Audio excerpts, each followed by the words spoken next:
जी सुने ना। सुनावा। अरे एगो बात कहल चाहता नहीं। अरे तुहार तो रोज कहो घट नहीं रहेला। अरे ताही देखा तो ना कितना गरम उरम होत है, सुनात ना तो के समझ में कुछ आवत हो। अब तो गर्मी के दिन तो गरम होबे न करी। हाँ तो पहले सुना एगो बात हमार। सुनाला। अरे खाना बनाई तो चूल्हे पर लगे गरम जी। सुनत है ना? सुनत है बोला।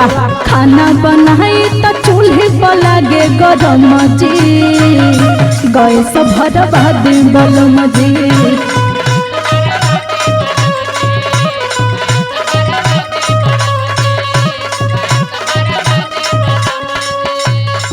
सुना। हाँ बोलो। एगो उपाय बताओ थे तो के। अच्छा। तनको गर्मी ना लगी। अच्छा बताओ तो। सुना। सुना करी जा गर्मी न लागी तोहरा। और सुना करी जा गर्मी न लागी तोहरा, कि बहरा जोड़ी लायहरा।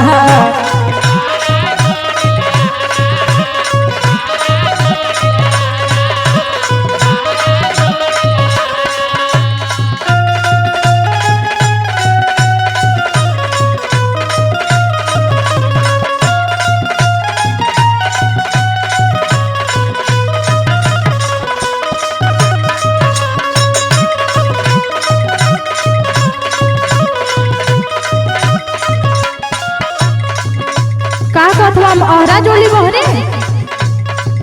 हाँ ई कुला हो हमसे।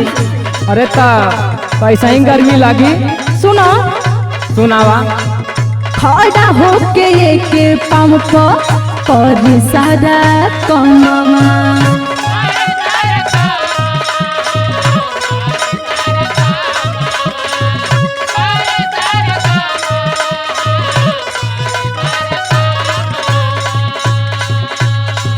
हो गइल घमौरी पिया सगरो बदनवा।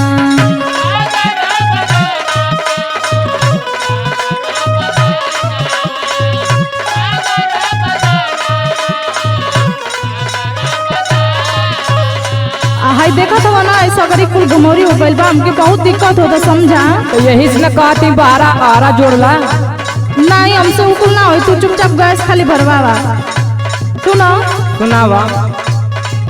खड़ा होके के पाँव पर सारा कमवा, हो गइल घमौरी पिया सगरो बदनवा।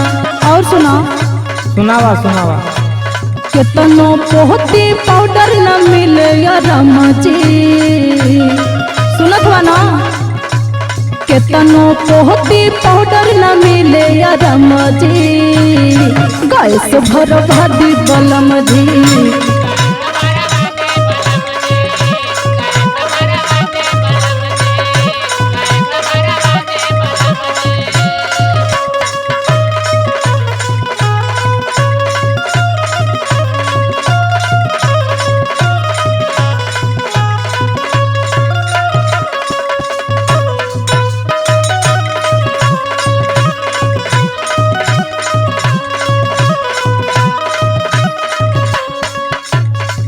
तुहार हम कुल बुझत हैला। हाँ का बुझत हुआ? सुना। सुनावा। बुझता नहीं हम जवान बाड़ू काम हम करता। हाँ तो वो तो है ही।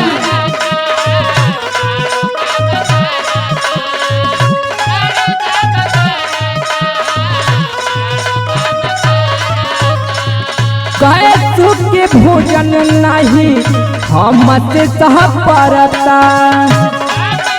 काहे न सपरी तू कमैया का करबो?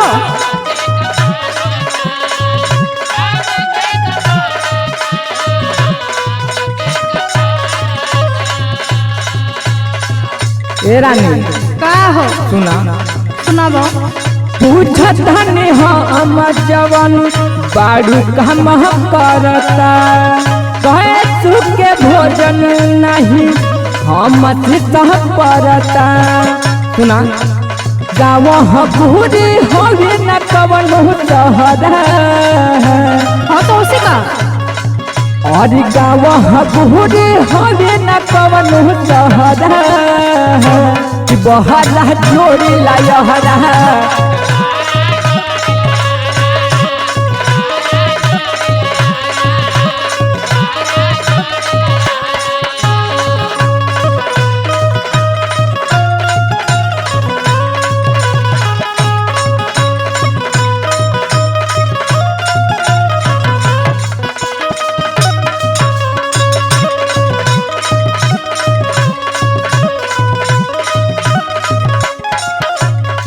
का कहला ई कोनो शहर ना हो? हाँ इस शहर बके लगत है। हाँ तो तोके पता ना का कि अब मोदी सरकार गाँवे गाँवे घरे घरे गैस दे दिले बड़े। तो उतना हमारे पास ना रही तो कैसे भराई गए? काहे अब सिलेंडर मिल गया, अब उतना तोहर लगे पैसा नहीं खे। कुल तो हालत जानत बाड़ू। हाँ जानत है। सुना सुनावा। दूर गैस पिया जदी गैस ना भराई,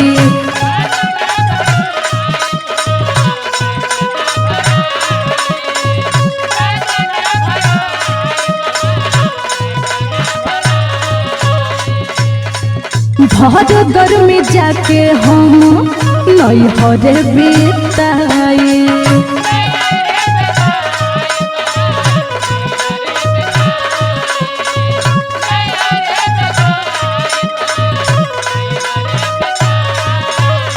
बुझत हो ना तो फिर समझ लिया। सुना सुनावा। दूर गैस पिया जदी गैस ना भराई, भर गर्मी जाके हम नहीं हरे बीताई। और सुना सुनावा सुनावा। फेरो ना मिली टाइम से रउआ भोजन जी, फेरो ना मिली टाइम से रउआ भोजन जी, गैस भरवा दी बलम जी।